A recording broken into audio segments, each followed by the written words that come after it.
Trapped in a relationship filled with manipulation and control, she finally finds the courage to reclaim her life. Witness her journey from fear and doubt to empowerment, resilience, and true freedom. I didn't realize it at first. At least, I didn't want to. When James first told me how much he cared, how special I was, I felt like I had been seen for the first time in years. I had been tired of people who didn't notice the small things about me, people who didn't listen when I spoke. James, with his gentle smile and perfectly timed compliments, seemed different. He was different. The first few months were a whirlwind of attention and affection. I felt alive in ways I hadn't felt in years. He remembered my favorite flowers, the song I always hummed when I was nervous, the way I liked my coffee. Every detail mattered to him, and I let myself believe that maybe this was love. The kind of love that novels promised but rarely delivered. But love, as I was about to learn, has many masks, and behind James's charm was a shadow I hadn't yet noticed. It started with small things, almost imperceptible.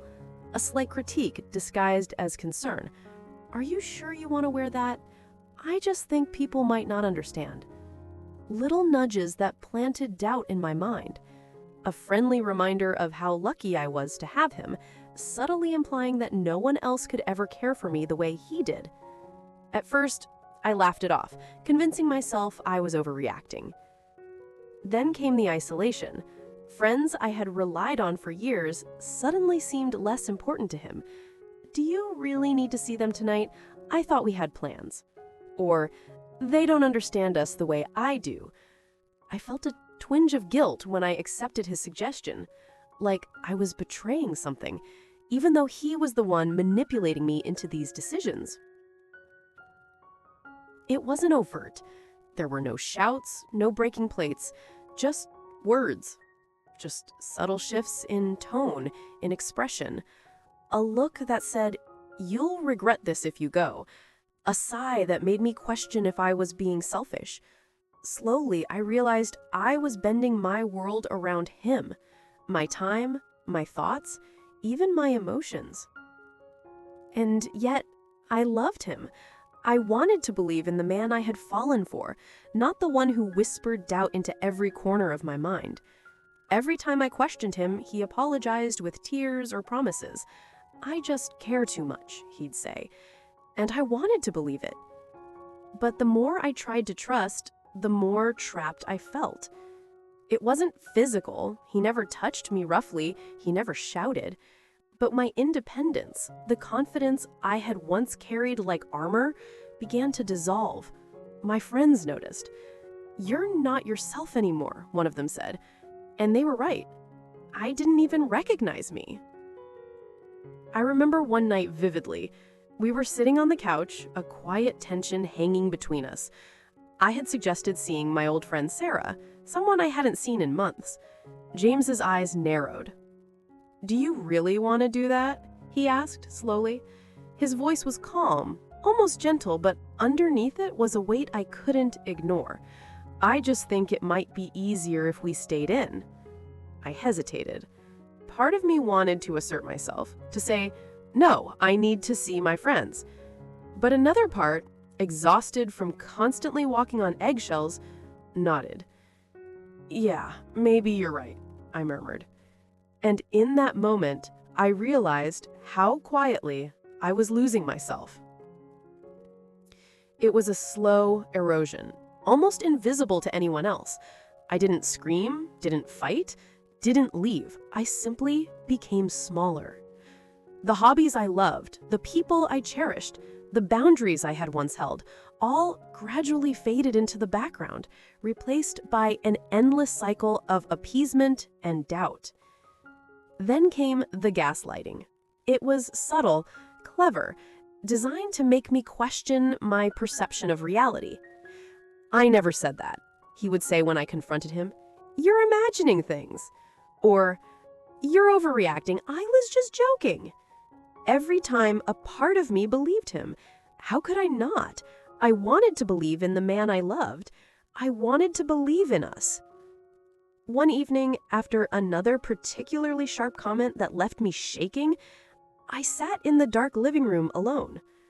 The room was quiet except for the hum of the refrigerator. I tried to trace the path of my thoughts, to untangle the knots of doubt he had woven into my mind. And for the first time, I thought, this isn't love. It scared me to admit it. I had invested so much, my trust, my time, my emotions. But the truth was undeniable. I was scared, not because he could hurt me physically, but because he had already hurt me in the most intimate way, by eroding my sense of self. The following weeks were the hardest. I tried talking to him, carefully, testing the waters. James, I feel like I'm losing myself. You're just stressed, he said, brushing it off. You need to relax. Stop overthinking everything. I realized then that there was no negotiation here. Love shouldn't feel like surrendering yourself. Love shouldn't feel like fear, doubt, and exhaustion. I felt the first flicker of something I hadn't felt in months. Clarity. It didn't come all at once. Some days I would relapse into old patterns, believing his words, questioning my own judgment. Other days I would catch a glimpse of the woman I used to be, strong, confident, independent. She was still there, buried under layers of doubt and manipulation, waiting for a chance to emerge. One night, after another day of subtle torment, I sat at my desk and began to write. At first, it was scattered thoughts. How I felt, the things he had said, the ways I had compromised myself. Then it became a plan. I started outlining how I could regain control of my life, how I could reclaim my identity, how I could survive emotionally without relying on his approval. The act of writing felt revolutionary. For the first time in months, I felt power. Power over my thoughts, my decisions, my reality. I realized that while he could manipulate, gaslight, and control, he could not touch the core of who I was if I refused. It wasn't immediate, and it certainly wasn't easy. Every step toward independence was met with subtle resistance from him, a word here, a look there, but I persisted.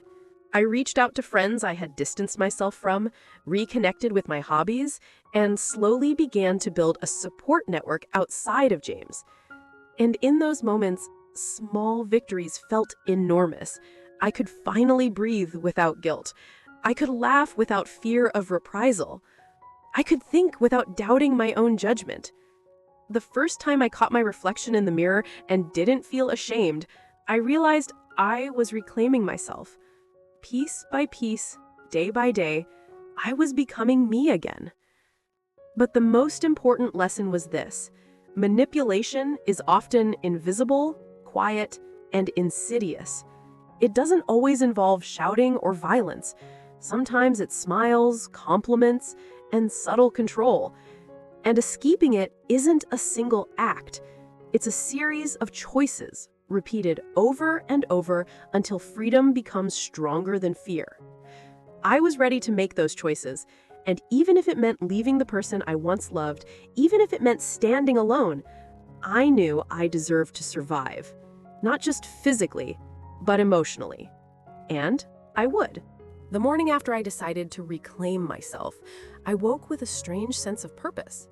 For months, I had been trapped in a fog of manipulation, living according to James's invisible rules. Today, that fog felt thinner. The air felt sharper, clearer, almost as if the world outside was reminding me that life continued, regardless of the fear and doubt that had held me hostage. I made a list of small goals, things that seemed insignificant at first glance. Call my old friend Sarah, rearrange my apartment, sign up for a yoga class, take myself out to lunch. Each item was rebellion against the subtle control James had wielded over my every decision. The act of writing them down felt revolutionary. Each word was a promise to myself. I am here. I matter. I exist. When James walked into the apartment later that day, I noticed immediately how different I felt. His usual confidence, the way he carried himself like the center of my universe, seemed diminished in comparison to my newfound clarity. I greeted him politely, masking the quiet storm of determination within me. "Where are you going?" he asked, noticing the notebook in my hand. His tone was casual, but there was an edge beneath it, a question disguised as curiosity. "I'm going out," I said simply. "I have plans." He frowned. "Plans? With who? What are you doing?" "I'm meeting a friend," I replied, calm but firm. "You don't need to worry about it." He paused, studying me, and for the first time in months, I realized that my words were no longer a plea, no longer fragile and hesitant. They carried weight, strength, and independence. He opened his mouth, probably to argue, to persuade, to twist my statement into guilt, but I didn't flinch. I simply walked out. The cafe where Sarah was waiting smelled of coffee and cinnamon. Her eyes lit up when she saw me. "Claire, it's been too long." We hugged, and for the first time in weeks, I felt warmth, genuine and untainted. Conversation flowed easily. Laughter, memories, and even tears when I shared a little of what I had endured.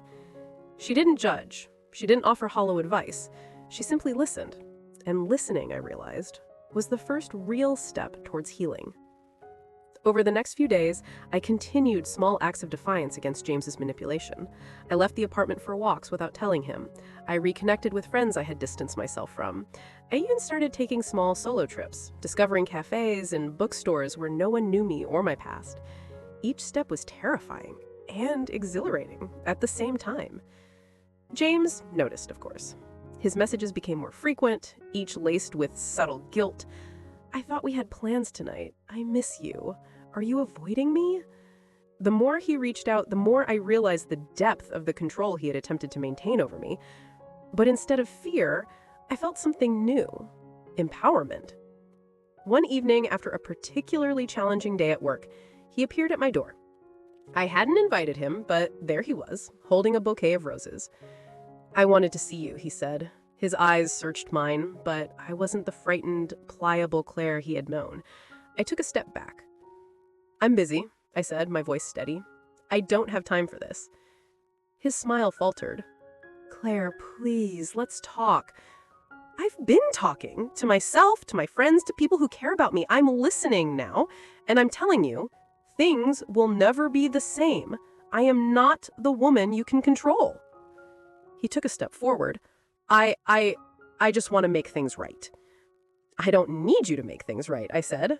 "I need to make them right for myself." The silence that followed was heavy but cleansing. James left without another word, and for the first time, I didn't feel guilty. I didn't feel fear. I felt free. The weeks that followed were filled with growth and discovery. I threw myself into work, hobbies, and my social life. I took classes I had always been too timid to try.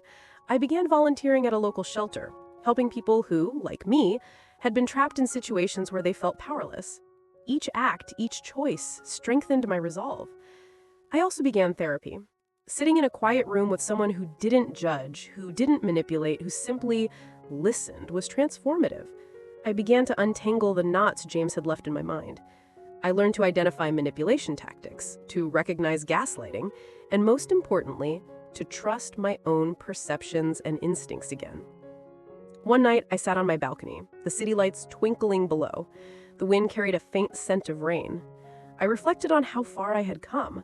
I remembered the woman I had been when I first met James, bright, hopeful, full of trust. I also remembered the months of manipulation, fear, and self-doubt. And now, I realized I had forged a new identity, resilient, self-aware, and fiercely independent. It wasn't perfect. There were moments of doubt, days when old patterns threatened to creep back in. But each time I confronted those thoughts, wrote them down, and reminded myself, I am in control. I am strong. I am free. I also began noticing new connections.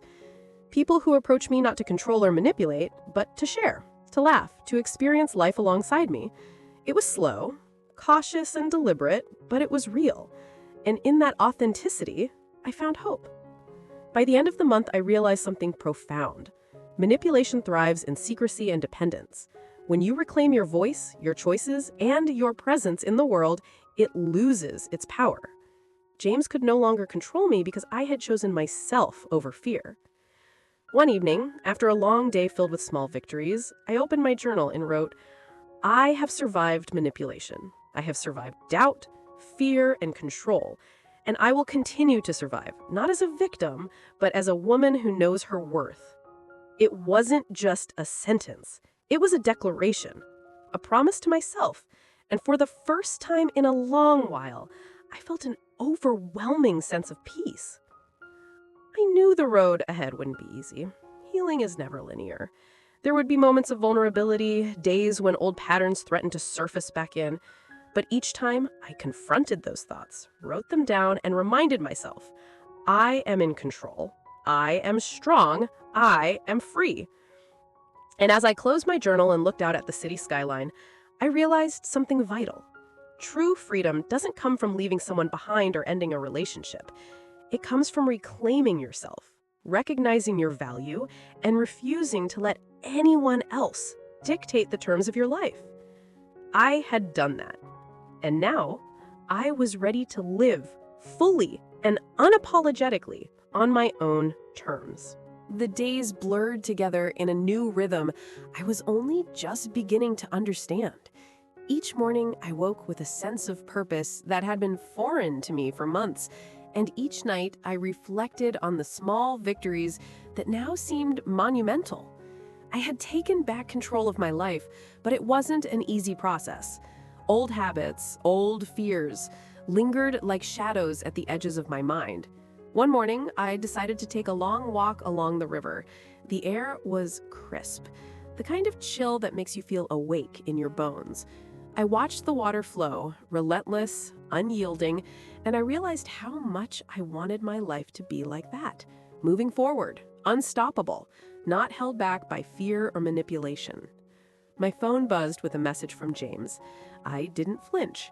I had reached the point where his words no longer held the power to shake me. "Can we talk?" it read. I stared at it for a moment and then deleted it. No explanation, no reply. He was no longer my center, and I didn't need to justify myself to him anymore. Instead, I focused on myself. I enrolled in a creative writing workshop, something I had always dreamed of but never had the confidence to pursue. I met people who shared my passion for stories, who encouraged me without trying to control me. For the first time in a long time, I felt part of a community that valued me for who I truly was, not for how well I could conform to someone else's expectations. I also reconnected with my family. My mother, who had watched me struggle in silence, embraced me with tears in her eyes. "I'm so proud of you," she said. "I knew you had the strength to find your way back." Her words meant more than I could express. For so long, I had been isolated, manipulated, and made to feel like my voice didn't matter. Hearing her validate me reminded me that I wasn't alone, that there were people in my life who loved me unconditionally. But healing wasn't linear.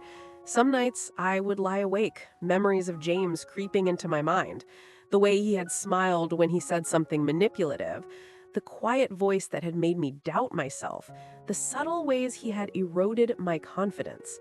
Anger, sadness, and even a lingering sense of longing for the person I thought he was would wash over me. And yet, each time I reminded myself of one truth: that person had never truly existed. I began documenting my experiences in detail, writing letters I would never send, pouring my thoughts onto paper. I wrote about the love that had turned controlling, the manipulation disguised as concern, the moments of self-doubt he had planted in my mind. Writing became a sanctuary, a way to externalize my feelings and process them without judgment. One afternoon, I received an invitation to speak at a small gathering about emotional abuse and recovery. I hesitated, unsure if I was ready to share such a personal story, but then I realized that sharing my experience could help others who were still trapped, still unsure if they could break free. I accepted. The night of the event, I stood before a small audience, my heart racing. I shared my story: the initial enchantment, the subtle manipulation, the isolation, the gaslighting, and finally, the steps I had taken to reclaim myself. Tears filled my eyes, but I didn't stop. I spoke with honesty, vulnerability, and, most importantly, empowerment. Afterwards, several people approached me thanking me for sharing, telling me that my story had given them hope. One woman, who had been silent through the talk, finally spoke. "I feel like I've been living your story. I didn't think I could ever leave, but hearing you, I see now that I can." Her words hit me in a way I hadn't anticipated. My pain, my struggle, my survival, it had the power to inspire others. I realized then that my journey wasn't just about reclaiming myself. It was about creating a ripple effect. Every choice I made, every boundary I reinforced, every time I refused to be manipulated, I was reclaiming not just my life, but also giving courage to others.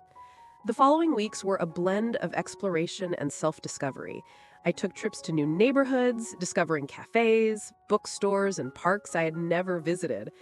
I immersed myself in books, writing, and art, finding joy in the little details that James had once attempted to control.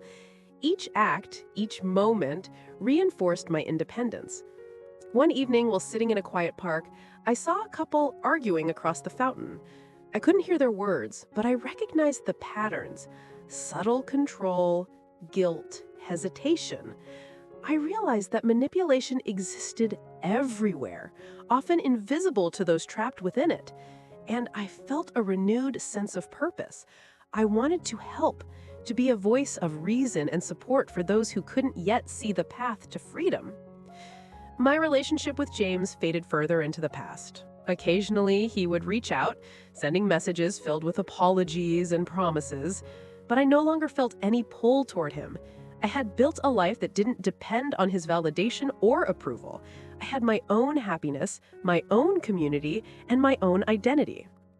The final test came unexpectedly. One night, James appeared at my door unannounced. His eyes searched mine as if looking for a sign of weakness. "Claire, I've changed. I know I hurt you. Can we talk?"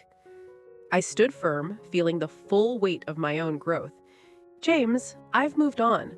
I'm no longer the person who could be controlled or manipulated. I wish you well, but my life no longer revolves around you." His expression faltered, and for the first time, I saw defeat. But it wasn't satisfaction that filled me. It was peace. I had survived, I had grown, and I had reclaimed my power. I closed the door without guilt, without fear, without hesitation. Life continued, richer and fuller than before. I built new friendships, explored new passions, and embraced opportunities that had once seemed impossible. I realized that true strength comes not from avoiding pain, but from confronting it, learning from it, and refusing to let it define you. And in that quiet, resilient strength, I found freedom. Freedom to live, to love, to grow, and to be unapologetically myself. By now, life had settled into a rhythm I had only dreamed of months ago. The tension, the constant doubt, the manipulation. All of it seemed like a distant nightmare. Yet I knew, deep down, that healing is not linear. Some days, memories would creep in unexpectedly, triggered by a song, a phrase, or even a fleeting glance. And some nights, I would lie awake, replaying past moments, analyzing each word James had ever said. But, unlike before, these thoughts no longer controlled me. They were reminders of my resilience, of the journey I had endured. Each recollection, each pang of memory reinforced the strength I had discovered within myself. I had survived manipulation, I had survived doubt, and I had survived fear. I had survived James. One particular morning, I received a message from a woman named Laura, a former coworker I hadn't spoken to in years. She had learned about my journey through mutual friends and reached out to share her own story. She had been in a relationship eerily similar to mine, trapped in subtle manipulations that left her questioning her worth. Her words resonated deeply, and I realized that my experience had given me more than just personal strength. It had given me the ability to support others in similar situations. We arranged to meet at a small cafe downtown. She arrived, and I was struck by her nervous energy, the same tension I remembered feeling in my own early days of manipulation.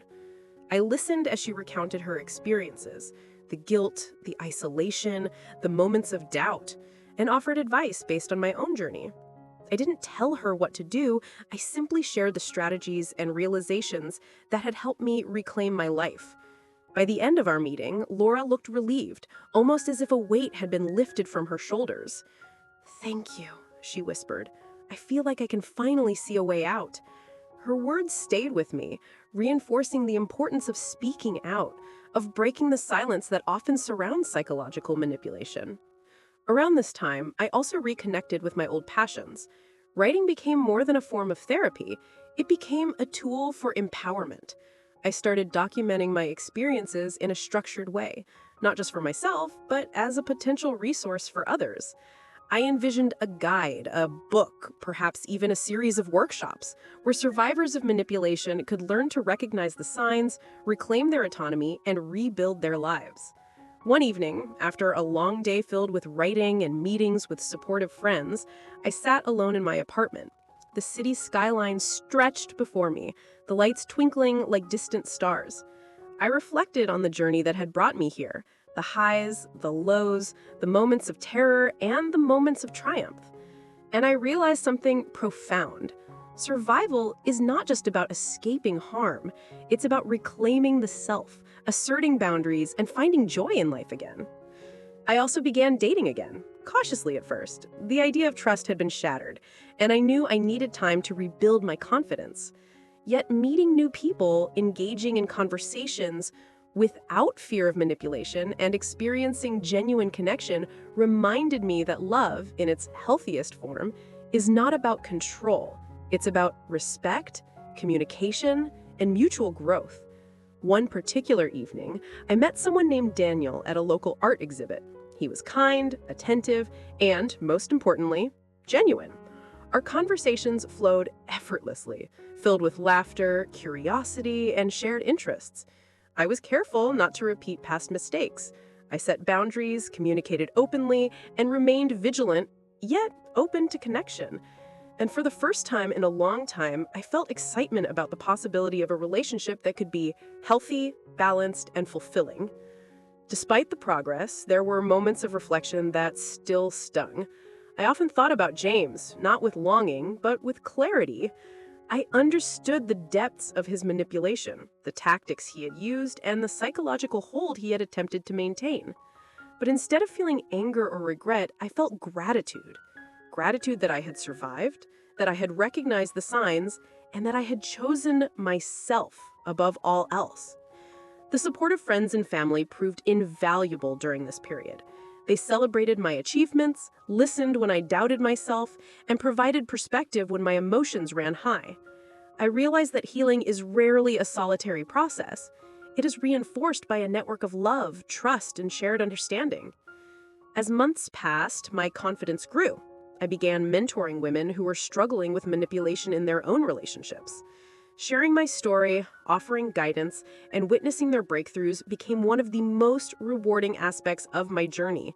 Each success reinforced my belief in the power of resilience and self-determination. One afternoon, while walking through the park, I encountered a group of young women discussing relationships. They spoke about control, fear, and self-doubt. I approached them, hesitated for a moment, and then shared a part of my experience. The conversation that followed was profound. I could see their eyes light up with understanding, relief, and hope. For some, it was the first time they realized they were not alone and that empowerment was possible. These experiences reinforced an essential truth. Manipulation thrives in silence, in secrecy, and in isolation. Breaking free requires awareness, courage, and the willingness to reclaim one's autonomy. My journey had taught me that true strength comes from recognizing one's own value and refusing to let anyone undermine it. By the time summer arrived, I had established a routine filled with growth, creativity, and meaningful connections. I spent weekends exploring the city, attending workshops, and volunteering.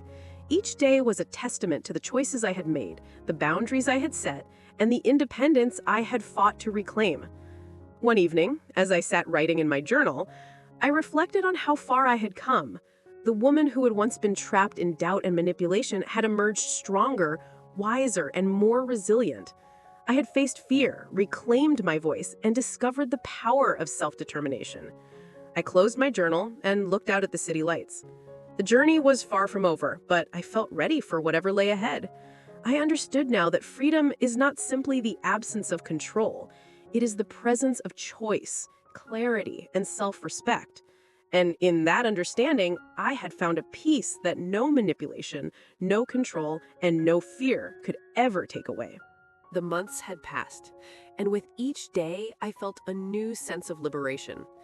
The fear, the manipulation, the silent erosion of my confidence, all of it had become a distant memory. I had rebuilt myself, piece by piece, stronger than before. But true freedom, I realized, is not simply the absence of oppression. It is the presence of choice, of self-respect, and of genuine connection. By now, Daniel and I had grown close. Our relationship was rooted not in control or manipulation, but in mutual respect and understanding. He listened when I spoke, supported me without attempting to change me, and shared his own vulnerabilities with honesty. I was learning to love again, not through fear or dependence, but through trust and shared growth. One afternoon, we decided to take a weekend trip to the mountains. The air was crisp, the sky vast and blue. Standing on the edge of a cliff, looking out at the endless expanse of wilderness, I felt an overwhelming sense of clarity. I realized how far I had come, from a place of doubt and manipulation to a life filled with autonomy, strength, and possibility. Daniel held my hand and smiled. "You've come so far," he said softly. "I'm proud of you." I smiled back, feeling the truth of his words in my chest. I'm proud of myself, and I meant it. Every step of the journey, every moment of doubt I had faced had led me here. I had reclaimed my life, and in doing so, I had discovered a strength I never knew I possessed. Returning home, I continued my advocacy work. I spoke at workshops, shared my story with survivors of emotional abuse, and mentored women who were beginning their own journeys of self-discovery. Each time someone found their voice, I felt a surge of purpose and fulfillment. My experiences, once a source of pain, had become a source of empowerment, not just for me, but for others. One evening, I received a message that caught me off guard. It was from James. "I've been thinking a lot about what happened between us. I realize now how I hurt you. I don't expect forgiveness, but I hope you are happy." I paused, reading the words carefully. For a moment, old feelings flickered. Anger, resentment, a hint of sadness. But they were fleeting, shadows of the past. I realized that I no longer needed his validation or his apology to feel whole. I had already reclaimed my power, my voice, and my life. I typed a brief reply. "I am happy. I have moved on. I wish you well." And I closed the message, feeling a profound sense of closure. The chapter had ended, not with confrontation or vengeance, but with peace.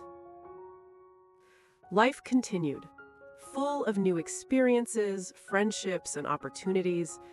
I traveled to cities I had never seen, explored hobbies I had long neglected, and nurtured relationships built on trust and respect. Each day was a testament to the choices I had made, the boundaries I had set, and the resilience I had discovered within myself. I also continued to write.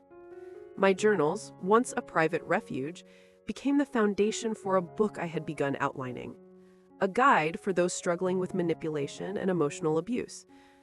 I wanted others to see that survival is possible, that freedom is attainable, and that reclaiming one's life is a journey worth taking. One quiet evening, as I sat by the window watching the sunset, I reflected on the path that had brought me here. I remembered the early days of manipulation, the subtle doubts, the isolation, and the fear. I remembered the moment I decided to reclaim myself, the small victories, the rebuilding, and the moments of self-discovery. And I realized that every experience, no matter how painful, had shaped me into the person I had become, resilient, empowered, and free. The woman who had once been controlled, doubting, and fearful was no longer the person I recognized. I had emerged stronger, wiser, and more self-aware. I had learned that true strength is not about avoiding pain, but about confronting it, learning from it, and refusing to let it define you. Daniel and I continued to grow together, supporting each other while maintaining our independence. Our love was not about control or dominance, but about respect, partnership, and shared growth. It was a love that celebrated individuality while embracing connection. The kind of love I had always hoped for, but never truly understood until I had reclaimed myself. Looking back, I realized that my journey had taught me several crucial lessons: that manipulation often hides behind charm and affection, that independence and self-respect are non-negotiable, and that survival is not just about escaping harm, but about reclaiming your identity and your voice. And perhaps most importantly, I learned that healing is a continuous process. There will always be challenges, moments of doubt, and memories that resurface. But with awareness, support, and courage, it is possible to navigate them and continue growing. As I closed my journal that night, I felt a deep sense of fulfillment. I had faced fear, endured manipulation, and reclaimed my life. I had found strength, clarity, and freedom. And I knew, with certainty, that no one could ever take that away from me again. For the first time in a long time, I felt truly, profoundly at peace. I was no longer defined by the shadows of the past, but by the strength I had cultivated, the choices I had made, and the life I had reclaimed. And in that peace, I found the courage to embrace the future, fully, unapologetically, and free. The journey had been long, painful, and challenging, but it had also been transformative. I had discovered the power of self-determination, the importance of boundaries, and the value of genuine connection. I had learned to trust myself, to honor my own needs, and to reject any form of manipulation or control. And as I looked out at the world with fresh eyes, I knew that the story of my survival was not just about me. It was about everyone who had ever felt trapped, silenced, or controlled. It was about reclaiming one's voice, embracing autonomy, and choosing to live fully with courage, dignity, and self-respect. In the end, I realized that freedom is not given. It is taken, nurtured, and fiercely protected. And I had taken it, with every choice, every step, and every moment of courage. I was no longer a victim. I was a survivor. I was whole. I was free.